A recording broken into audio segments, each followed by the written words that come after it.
आपके लाइफ में आप कोई चीज के लिए मेहनत कर रहे हैं ना, उसमें मेहनत का कितना रोल है और गुड लक का कितना रोल है? बोलिए, बहुत महत्वपूर्ण प्रश्न है कि नहीं? आपके लाइफ में आपका मेहनत का कितना रोल है और आपके कर्मों का कितना रोल है? चलिए ध्यान से आंसर सुन लीजिए, क्योंकि हर पल आपके साथ ये हो रहा है कि नहीं हो रहा है? हर आदमी को टारगेट अचीव करना है, हर आदमी को गोल अचीव करना है। कोई नहीं बोल सकता कि मैं, अरे हाउसवाइफ का तो काम सबसे बड़ा होता है। One who rocks the cradle rules the world।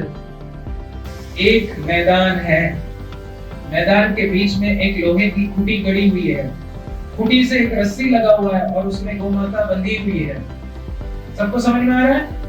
एक मैदान है, मैदान के बीच में लोहे की खूंटी गड़ी हुई है, खूंटी से एक रस्सी है और रस्सी से गौमाता बंधी हुई है। गौमाता कितना घास खाएगी डिपेंड्स ऑन द कर्मा, यानी लेंथ ऑफ द रोप। सबको समझ में आ रहा है? रेडियस है ना, उससे बाहर वो खा सकती है क्या घास? नहीं। उसी तरह कौन व्यक्ति आईआईटी में कंपीट करेगा 100% डिपेंड्स ऑन हिज कर्मा। लेकिन अगर गौमाता बैठे रहे, क्या घास उड़ के उसके मुंह में चलेगी? ना ही सुप्तस्य सिंहस्य प्रवेशन्ति मुखेन्द्रिका, ना ही सोए हुए शेर के मुंह में मृग आके घुस जाएगी। अगर उसकी कर्म के अनुसार वो आईआईटी का टॉपर बनेगा, लेकिन वो आके पेपर नहीं लिखा और अगर उसके कर्म में नहीं है, कितना ही मेहनत कर ले आईआईटी का टॉपर, तो वो नहीं बन पाएगा। सबको समझ में आया? आत्मा इस दुनिया में केवल एक काम कर पाती है, वो है इच्छा।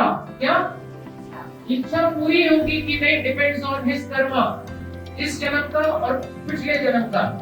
लेकिन चाहे कर्म कितना भी हो, चाहे गैस कितना ही निकल रहा हो सिलेंडर से, जब तक आग नहीं लगेगी तब तक गैस नहीं पकड़ेगी। जब तक परमात्मा वीजा में ठप्पा नहीं लगाएंगे, पासपोर्ट में ठप्पा नहीं लगाएंगे, वो आदमी आगे नहीं बढ़ सकता।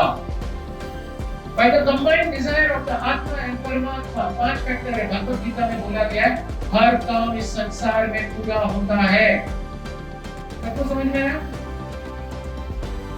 तो आत्मा केवल एक चीज कर सकती है, वो क्या है? इच्छा। जितना प्रबल इच्छा, उतना ज्यादा चांस है कि काम पूरा होगा।